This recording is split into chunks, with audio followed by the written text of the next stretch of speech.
Assalomu alaykum hurmatli radio anglag'uvchilar. Adabiy anglatish programmamizni anglashinglarni qarshi olamiz. Bugungi programmamizda yozuvchi Abdurahmon Qahhorning Xinjiang xalq nashriyati tarafidan nashr qilingan Eli Dolqunlari nomli 2 qismlik tarixiy romanining 1-qismining davomini anglatamiz. Ajab bir zamon bo'ldi, olam chirgilay deydi. Yurakdagi zardab suv qonga o'rilay deydi. Bu nima degan zo'rliq? Osh dedi badok, mol dedi badok, berdi dedi badok. Endi qizimizni so'randikan. Qarindoshlarimizning turmushga azoblarini, beajal o'limlarini angladim-ku. Shularni ko'rib turib uyga solinib o'ltirsam qanday chidayman? Senmi qanday chidaysan, apa? Bu bizning beshimizga tushayotgan ko'pat emas. Yuzlab, minglab oilalarning beshiga tushayotgan ko'pat. Hukumat buning qaysi birini hal qilgan? Necha million muntazam armiyasi, zamonaviy qurol yarog'lari bor hukumat. Bu ishga qarab turamdi. Bir necha o'g'rining parakandichligiga kuchi yetmasmi? Bugun harambog'ni cho'qim olamiz. Bugun shuning bilan Gomindan qo'shinlarining g'o'jiligi eng oxirgi qismlari taltik tugaydi. Sizlarga qalbi yor bo'lsin. Dushmaninglar yer bilan yakson bo'lsin.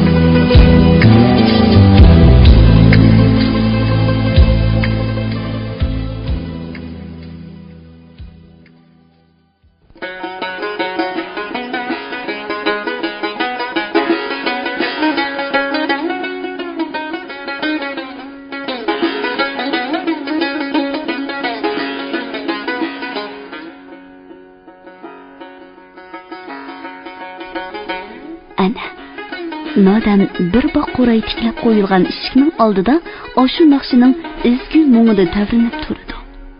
U heliroqda boyning cho'ng oshxona uyidan qo'rsqini to'yg'izib, o'zining heliqi kichikgina zay uyiga kirib ketmoqchi bo'lib chiqqan edi. Biroq yiroqdan kelayotgan naqshi mo'ngi uni eshik oldida to'xtatib qo'ydi. Bolaning kichikgina yuragi siqilgandek bo'ldi-da, uyga kirishdan yaltiyib sus yo'riq ko'rinib turgan juvozxonaga qarab maqdi. Nodam eshikni g'ij qilib echib juvozxonaga kirdi. Gayit uningga burilib qaradi. Ha, senmi aytding? Men seni boymikin debdiman. Senkansan bu azimat yigit. Qora chiroq juvoz ustidan to'risqa esib qo'yilgan. Qora chiroqdan chiqayotgan qansiq is ichida Gayit bir juvozlik qichini juvozning duglak supurasida talqon qilyotdi. Hech uyqum keladigandak emas. Birdan o'tirib chiqay deb kirib edim. Ha, yaxshi o'ylabsan.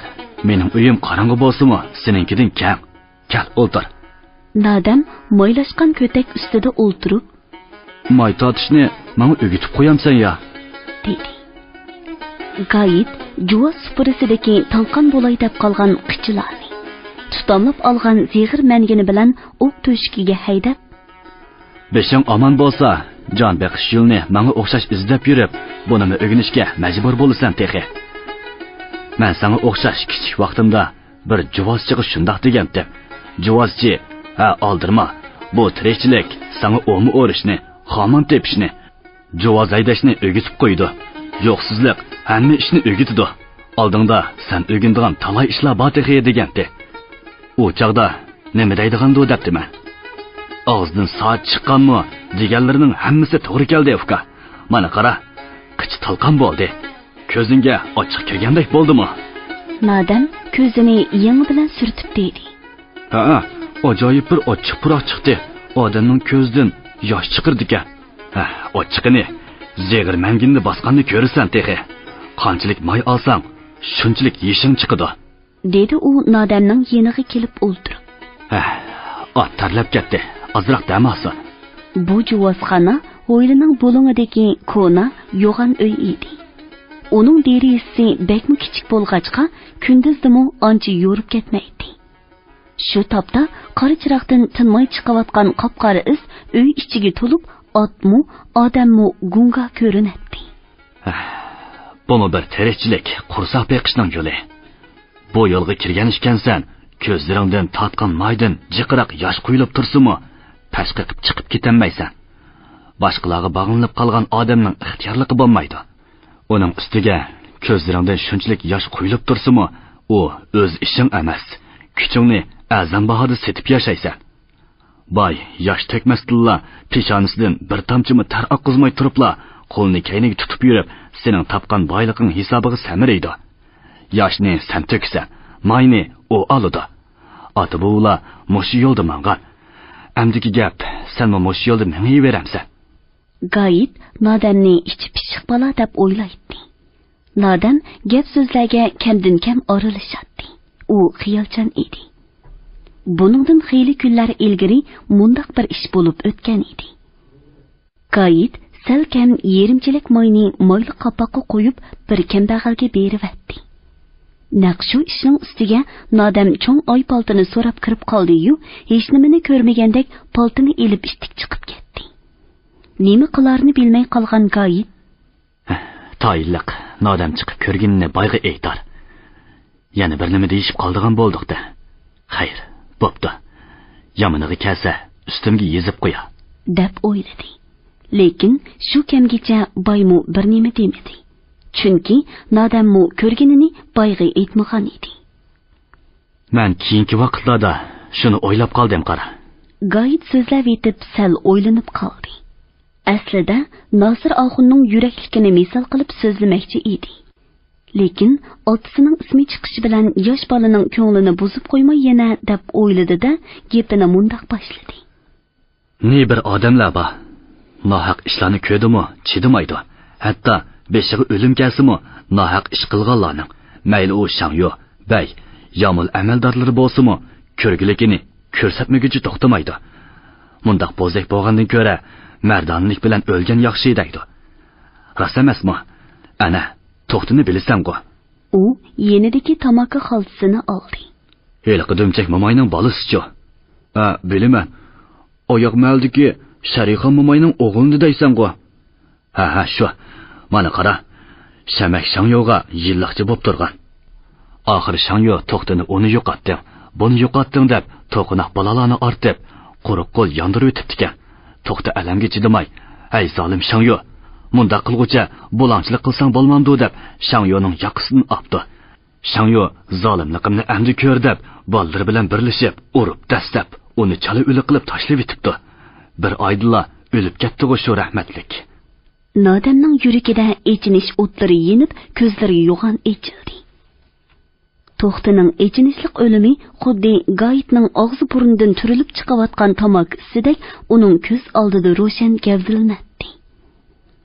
Bola Gayetning so'zini shundoq berilib tingshayotdi-ki, Gayet so'zidan to'xtab qolgan bo'lsa-mu, uningdan ko'zini uzmagan edi. Mana qara. Shamak degancha bir yovuz bo'ra. Kimgili bo'lsa, qopqonni qurib yurgan.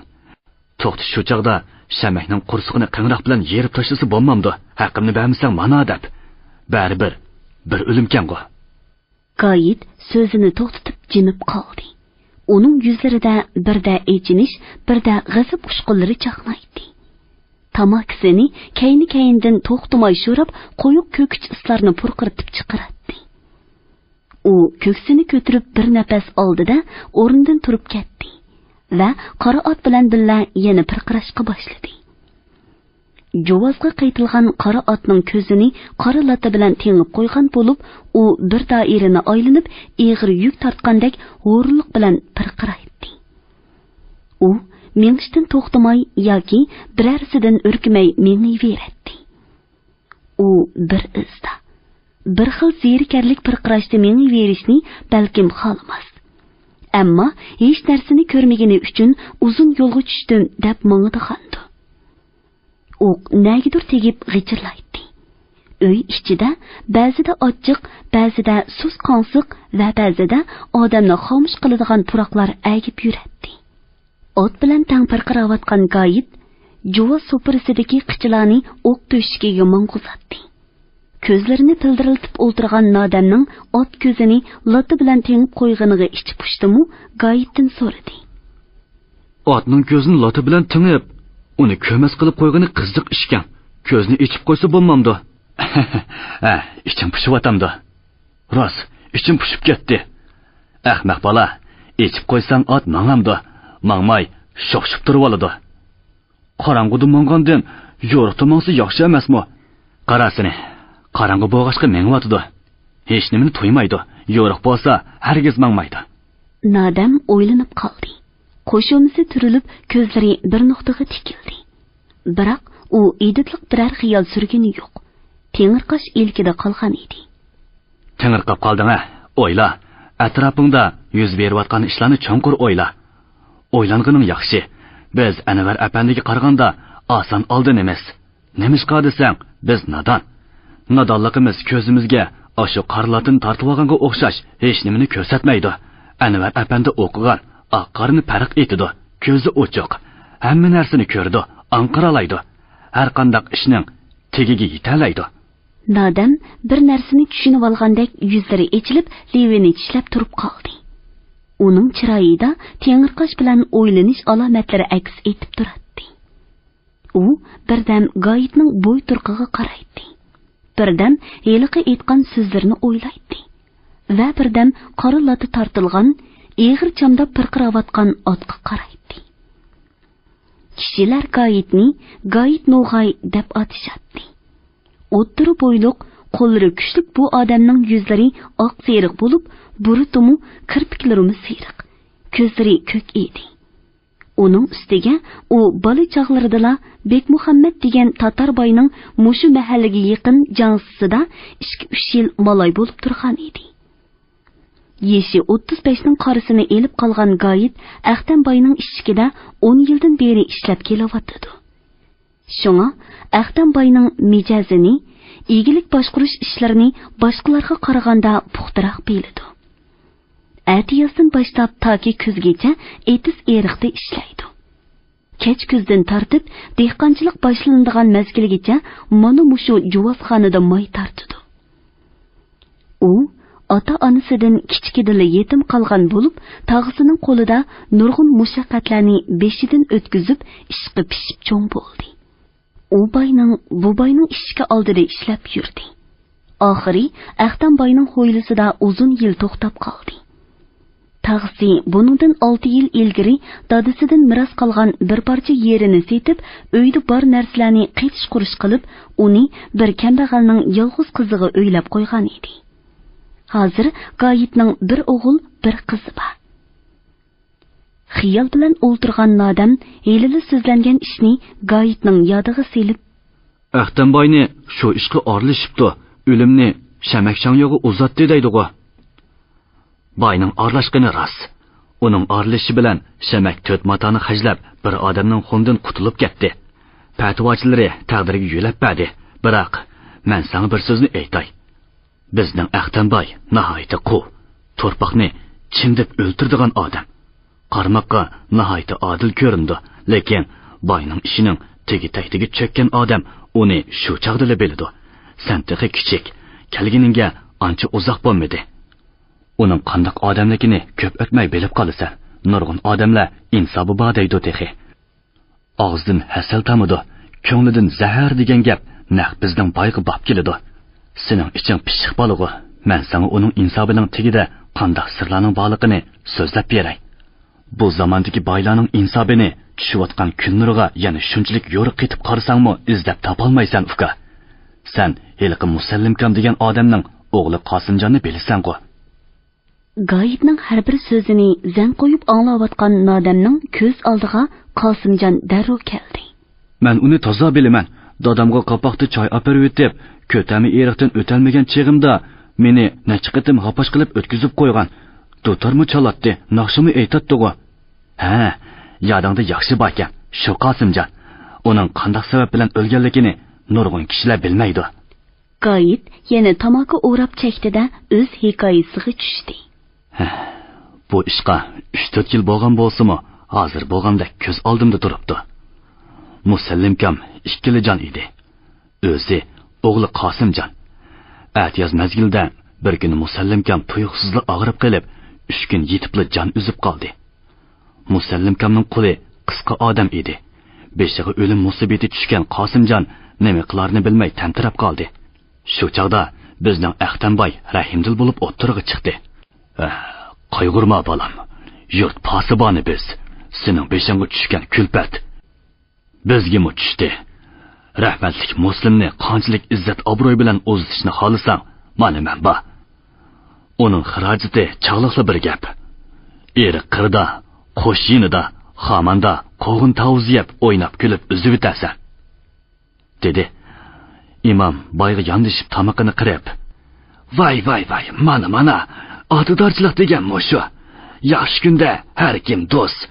Boy, sana boshpanoh bo'lib turganda nimadan qo'rqatding? Sen Musallimning birdan-bir o'g'lisan. Do'st dushmanlar oldida rahmatli dadangning izzat obro'yini qil", deb quvvatladi. Shuning bilan Musallimning o'limi yaxshi o'zidi. 7 nazrmi cho'ng o'tkazildi. Kishilar Aqtamboy nima degan xayri saxovatlik, qo'li keng odam ha? Musallimning o'limini xuddi davlatman odamning o'limidek uzatdi deyishdi. Mana shuning bilan o'lim marikasi ham nazr chiroqqa ketgan xarajat Qosimjonni Aqtamboyga bog'lab qo'ydi. U sen hozir turayotgan uyda yetib qo'patdi. Qosimjonning qandoq yigit ekanligini senmi biladigansan-ku. U nihoyat usti dutorchi edi. Naqshnimi qavatli chiroyli aytadi. 30 o'g'ilning sarxil guli edi. Shunda qilib, oradan 2 yil o'tib ketdi. Kunlarning birida boy Qosimjondan ikkinchi xotinni kullab qoldi. Boyning ikkinchi xotini Qo'shqa yezdagi bir kambag'alning qaltis chiroyli 18 yoshli qizi edi. Boyning uningga ko'zi tushib, pulga zo'rlab, majburiy degidek elib olgan. Shunga qizning ko'ngli sunuq, miskin edi. Miskin ko'ngil Qosimjonning chakkan taridan aytgan mungluq naqshisidan suv ichadi. U oxir Qosimjonni o'lgidek yaxshi ko'rib qoldi. Mana buningdan gumonlanib, ansizlik tushgan boy tanglikda qoldi. Qanday qilish kerak? Uni qo'rodan qo'g'lib o'tay desa, u qiltaqqa tushgan umrlik malay. Uning manfaatidan kechalmaydi. Qo'g'limay desa, o'zi orom ololmaydi. Texi al og'ziga chiqib qolsa, nomusqa qoladi. Boy oxir aql topdi. Qosimjonni yuqorqi janziga yo'tkivatdi. Nodam G'oyibning hikoyasiga shunchalik berilib ketdiki, qimirmi qilmay o'ltiradi. G'oyib qo'lidagi tugab qolgan tomokisini dasab o'chirib, hikoyasini davomlashtirdi. Boyning yosh xotini haqiqatan Qosimjonga oshiq edi. Qosimjon yuqorqi janziga chiqib ketgandan keyin uning ishq o'ti texmi lavuldab yenishga boshildi. Mana qara, muhabbatmi? Sen texi bilmaysan. Qanchalik qarshilikqa, judolikqa uchirsa, shunchalik chingiydi ekan. Ochliqdan xumorlik yomon deganlar rost ekan. Yosh xotin payt topsala, boy shaharga yoki yiroq bir yerga ketsala, yuqorqi janziga bir nimlarni bahona qilib Qosimjonni ko'rgili boradi va uni ko'migicha ko'ngli amin topmaydi. Bag'anda qo'riq bordi demsa, tamaki xaltisi, gul chekkan qo'l yog'liq ham piyoz cho'pikida qizartib pishirgan tuxumlarni ilib boradi.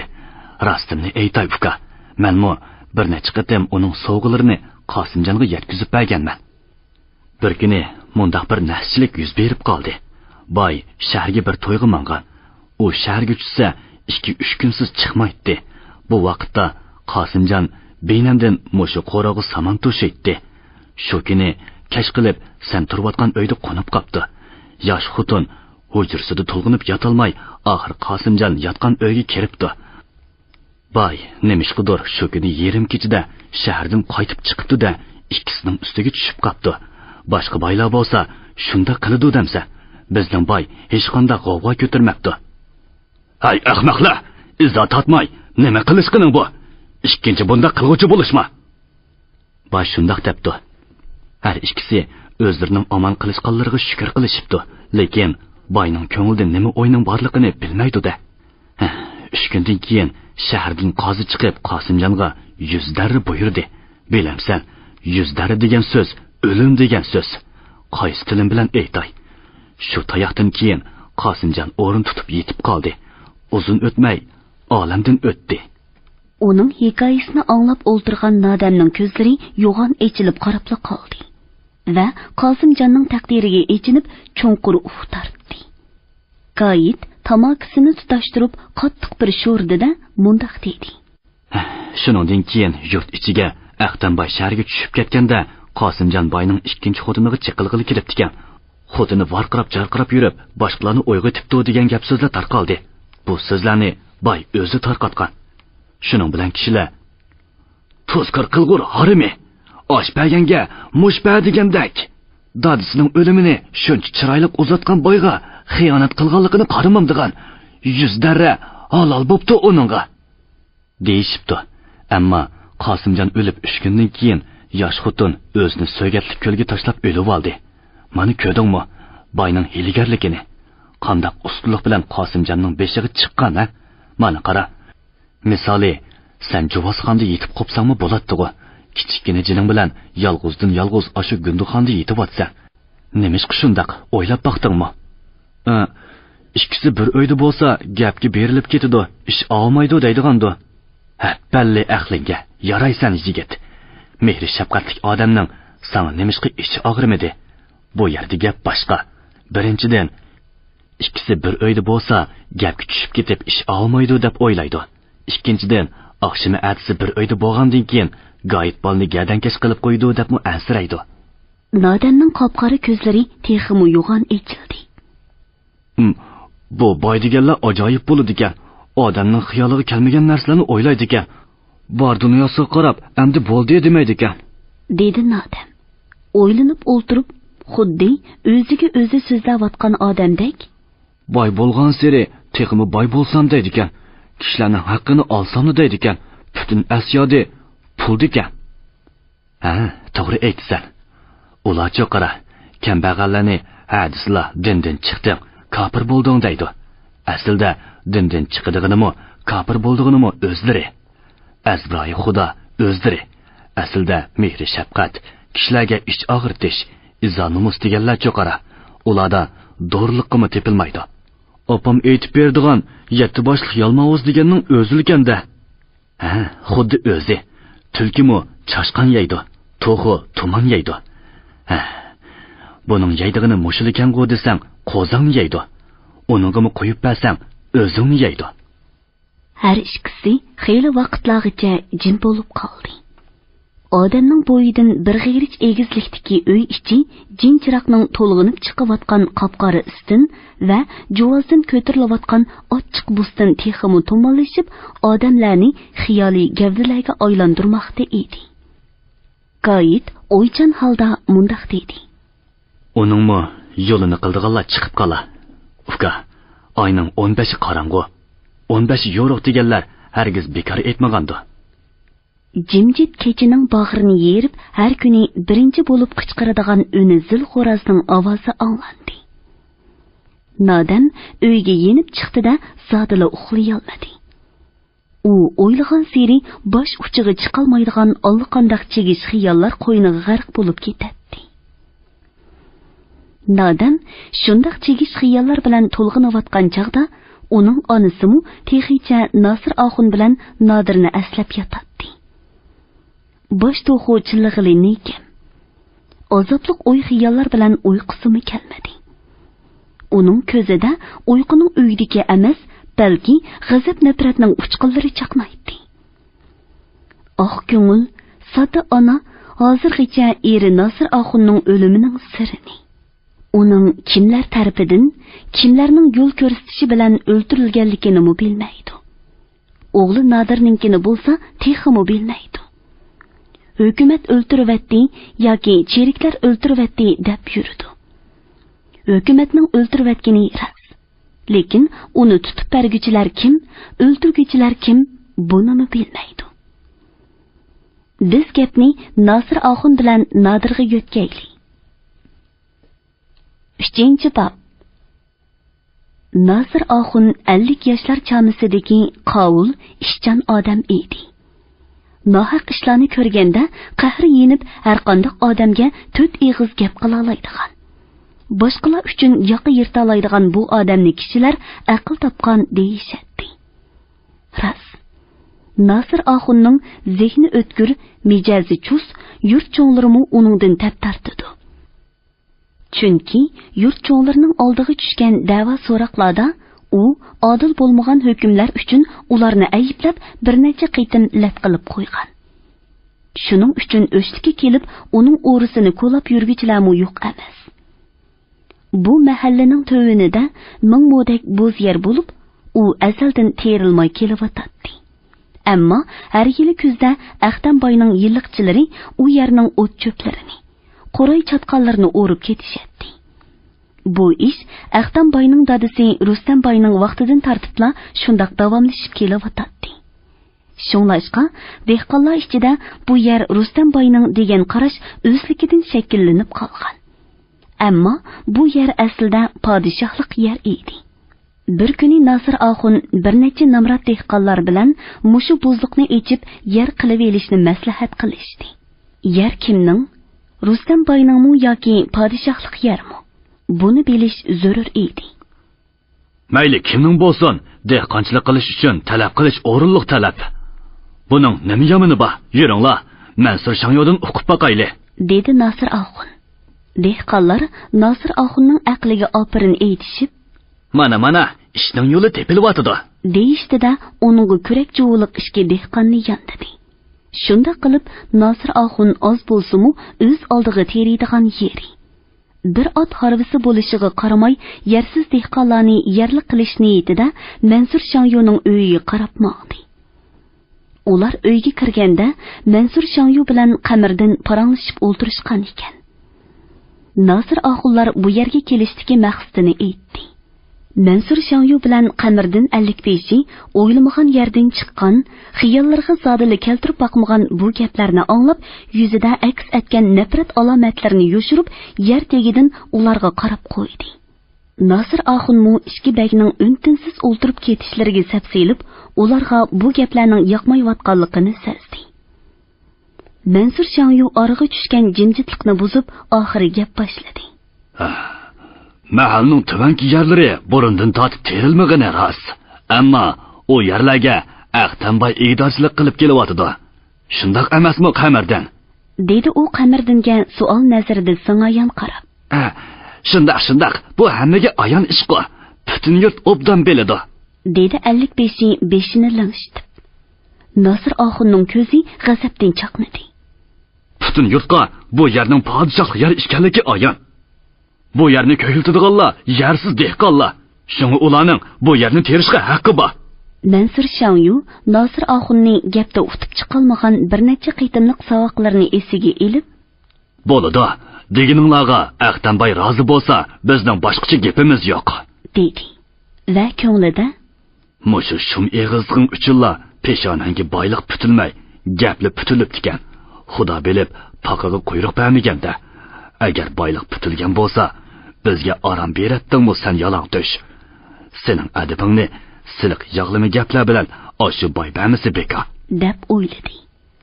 Nasir Axun Mansur Shangyoga qarab, "Bu yana terish uchun Aqtamboyning roziligini oldigan ish bo'lsa, uni ko'rayli. Undaq bo'lmasa, hokim idorasiga kiramiz", dedi o'rnidan turib. Ular hammasi Aqtamboyning uyiga qarab mengishdi. Ular yeshil sirlangan cho'ng darvozadan kirganda Aqtamboy peshayvonda o'ri turadi. Hammaylan salom qilishdi. "Va alaykum assalom", dedi Aqtamboy va peshayvondan tushib ularni uyga taklif qildi. "Qani, uyga kirayli, uyga." Aqtamboy kelganlarni cho'ng saroyga boshlab ko'rpiga o'ltirg'azgandan keyin hammasi duo qilishdi. Duodan keyin Aqtamboy Mansur Shangyodan boshlab tinchlik so'rashga boshladi. Nasir Axunga kelganda ko'prak Nodirning ahvolini so'radi. "Nodir apandi obdan turib-o'tirgandi. Endi u yangi yerga o'ginib qoldi-da." "Shukri, o'ginib qoldi. Shundoq bo'ladi. Qora qozon yerga esilsa, biz shu yerlik bo'lib qolamiz." Aqtamboy qolgan ikki dehqondanmi ahvol so'rashni unutib qolmadi. Dostixon selinib choy kelganga qadar boy ularning hech qaysisining eg'zini ochirmadi. U albatta bu kelishning sababsiz emasligini biladi. Ularni qandoqdir biror mojaro bilan mening oldimga keldi deb o'ylaydi. Aqtamboy mingbegi emas yoki qozi emas. Lekin 400 tutuni 10 masjidi bor bu yezida cho'ng ishlardan tortib toki ushoq ishlargacha degudek boyning maslahatisiz, aqlisiz bo'lmaydi. Bosh uchiga chiqolmagan nurg'un talash tortishlar uning oldiga keladi. Kavobmi ko'ymidi, zixmi ko'ymidi deb qaytadi ba'zilar. Uning hal qilgan ba'zi bir ishlarining sirini ta hozirgacha ko'p kishilar bilmaydi. Ammo shu narsa aniqki, Ahtamboyni bu atrofda ko'plagan kishilar xayr saxovatlik insobi bor deb qaraydi. Shangyuning 55ning 15ning ustidan arz qilib boyning oldiga kelguchilarmi odatda ko'p bo'ladi. Chunki kishilar Ahtamboyni mingbegi yoki qozi o'rnida ko'rishidi. Choy ichib o'tirib, Mansur Shangyu bu yerga kelishning sababini boyga to'liq uqtirdi. Ahtamboy xiyol-xiyoldan keyin beshini ma'qullash ishorati bilan lingshitib turib, mundaq dedi. Bu nahayta o'rinliq talabgan. Bekor qog'ijrab yotgan yerlarni yer yo'q yoki yeri oz dehqonlarga bo'lib bersak, albatta buning savobiga hech nima yetmaydi. U Mansur bilan Qamirdinga qarab, qor ketgandan keyin u yerlarni o'lchab bo'lib beringlar, dedi kulimsirab. Hokim idorasimi bir nima demas. Duo qilinib, hammasi o'rnidan turganda, boy Shangyu bilan 55ga qarab, vaqt bo'lsa yaqinlab kelyotdi. O'stangning hilqi jar elib ketgan yerini qanday qilmoqchisizlar? Ikkinglar to'xtab turinglar. Maslahat qilishib olaylik, dedi. Mansur bilan Qamirdin yana o'rniga kelib o'ltirdi. Boy Nasir Axullarni darvozagacha uzatib chiqishdi. U uyga yenib kirganda Mansur Shangyu, "Taqsir, olqonni ajab kam ichivatdilar-ku. Bu nima qilganlari?" dedi miqidi kulib. Hayron qilyapsizlar. Ishni mushundoq boshlaymiz, ammo oxirini boshqacha tugatamiz. Ish ularning degandek bo'lavermaydi-da.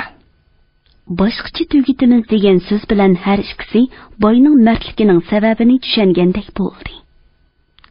Balli, shundoq qilmasak, ular adabli ketadi, dedi Qamirdin ovozini chinroq chiqarib. Shundoq qilish kerak. Kishimizning eqini ko'rsatib qo'yaversak, bu xumslar xotinlarimizni tortib olishdimi yonmaydi. Hamma narsalarni o'zining qilib olg'usi bor bu tuzkurlarning, dedi Mansur boyning so'zini quvvatlab. Mansur Shangyu bilan Qamirdin 55 Nasir Axunni ayiblab so'zlashga boshlaganda, Ahtamboy yoqqan sarangining bekor ketmaganligiga ishinib, ko'ngli amin topdi va ko'ngliga darhol tukkan niyatini oshkorladi. Bu yerda hamma balani teriyotgan odam Nasir. U burundan tortibla munda qutratquliq ishlarni xeli jiqib kelyotdi. Uning mutamliklarini sizlar mandilmi ko'p bilasizlar. Har qaysinglarning ishlariga put etib kelyotganmi shu? Bas, amdi yo'l qo'yg'ili bo'lmas. Agar uni ko'zdan yo'qotmasak, yalang to'shlarni kaynaga silib, ola to'polon chiqirdi. Hammamizga orom bermaydi. Ishimizni ish qilmaydi. Ammo shuni bilinglarki, uni ko'zdan yo'qotadigan odam boshqa biri emas, faqat Qamirdin. Qamirdin ko'zlarini porqiratib Mansur Shangyuga asta qarab qo'ydi. Qandoq? Qo'rqyapsan? dedi Ahtamboy mansitmaslik bilan kulimsirab. Qamirdin o'zida paydo bo'lgan titrashni zo'rig'i besib turib, bir nima deydigicha Mansur Shangyu, Qamirdinning tevi bor. Elg'o bir Nasirkan, 2-3 Nasir bo'lsa-mu, choni yetidi. Qarmandilar. Basdan kuch demib turg'inni buni. Men shuni bilib turib da'vataman-da, dedi boy uni texmu chingitib. Bu so'zlarni anglab Qamirdin birdilla ruhlanib qoldi. Sizlardek bir odam kaynimizda yo'lak bo'lib turgan yerda biz nimadan qo'rqatdik taqsir. Ammo uning yuragi po'kildayotdi. Ahtamboy uning so'zini anglagandan keyin endi uningga madad berishning zarurligini his qildi. Malla emas, sana butun sirik hukumat yo'lak bo'ladi. Hukumat o'z ishidan qusur topadiganlarni yaxshi ko'rdi demsan. Nasirning qandoq odamligini ularmi biladi. Hukumat so'zini anglab, Qamirdinning dukildab urayotgan yuragi pasaydi. Nasirning qandoq odamligini hukumatmi biladi ekanda, deb o'yladi. Shunga qaddini ruslab turib mundaq dedi. Mundaq bir yalang toshni ko'zdan yo'qotamsam, o'zimni hargiz hisoblamayman taqsir. Ko'zimizga mixta qadilib yurgan bu muttahamning g'alvarab, endi o'ri yurganini ko'rib boqaylik qani. Hukumat yo'lakli bo'lsa, har qanday ish qo'limizdan keladi. Barakalloh. Ammo bu ishni uchimizdan boshqa inson bolasi bilmas kerak. Ham bu ishdan biror izmi qolmasligi kerak. Qamariddinning Nosir Oxunni o'ldirishdek shuncha gunohlik ishni qilishga niyat bog'lishiga yana mundaq bir ko'na adovatni sabab bo'ldi. Qamariddin o'g'liq tortishga ishqvoz odam bo'lib, xeyli danqimi bor edi. O'g'liq qo'liga tushib qoldi-mu, uningdan tortib olmoq tasga tushadi. Uning ustiga yuguruk to'riq eti bo'lib, o'g'liqni elib to'pdan uzilib chiqib olsalar, hech qanday ot uningga yetisholmaydi-da, o'g'liq degan yerga so'zsiz tashlanadi. Ochliqlar yig'ilib bo'lgan chaq. Mahallada to'y-to'kin, o'yin tomoshalar boshlanib ketdi. Har kuni o'g'liq tortishish bo'ldi. Birdamning ichidala o'g'liqning xavri taraf-tarafga tarqalib, ko'ch-ko'chadan to'pqa qarab ot chepishib, yoshlar, o'tir yoshliklar kelishga boshladi. Hatto bu xabar boshqa mahallalarga mu anglanib ketdi. Mana, o'g'liqning beshi kesilib, to'pqa tashlab berildi. Tartishmoq boshlanib ketdi. To'p ulg'aymoqda edi. Birdamning ichidala otliqlar bir necha yuzga yetdi. To'p birdam u mahalla tarafga surilsa, birdam bu mahalla tarafga suriladi. Sirtkilar otlarni qamchilab, deyitib o'g'loqqa yetib berish uchun intiladi. Teqimga bas, otning beshini tart, otni ur, mahallaga tart, otning oldini to'sima deganga o'xshash ovozlar. Qiyqis cho'qonlar ulg'ayib, ot tuyoqlarning ostidan chiqqan to'pichanglar uzluksiz ko'tarilib, tartishish bekmi qizib ketdi. Qamariddin qamchisini og'ziga tishlab, ikki qo'li bilan o'g'loqni tortmoqda edi. To'p ichidan kimdir biri uningga yordamlashdi. U o'g'loqning belini egarning oldi qiyshig'iga qo'yib, oldi qo'li bilan putini uzangi bog'ning ostiga elib teqindab oldi. Boshqalar tizginini tortib otni qamchiladi. Ot kuchab 30 metrdek surilib to'xtab qoldi. Chunki Nosir Oxun etini devitib qamchilab Qamariddinga so'l taraf bilan yiqilib kelgan edi. Umu qamchisini og'ziga tishlab olgan bo'lib, Qamariddinning teqimidagi o'g'loqni tortdi, lekin aplashmadi.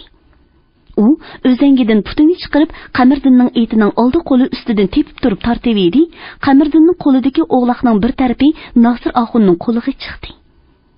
U o'g'loqni teqimiga besib turishiga, uning etining tizginini tortadigan do'stlari paydo bo'ldi-da, otni qamchiladi. Hurmatli radio anglag'uvchilar, Yazg'uchi Abdurahmon Qahhorning Xinjiang xalq nashriyati tarafidan nashr qilingan Eli to'lqinlari nomli 2 qismliq tarixiy romanining 1-qismini bugun mush yergacha anglatdik. Davomini ertadagi programmamizda anglaqaysizlar. Nima deysan, Xumar Do'g'doq?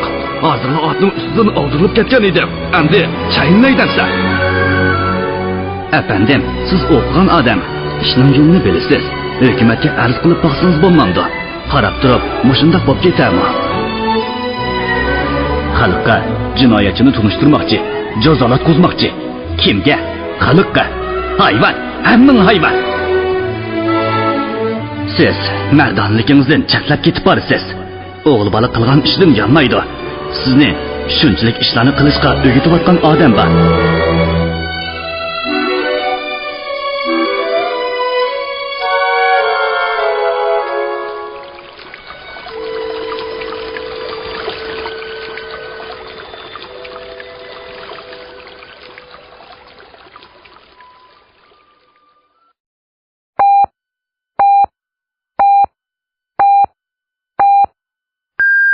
Beijing vaqti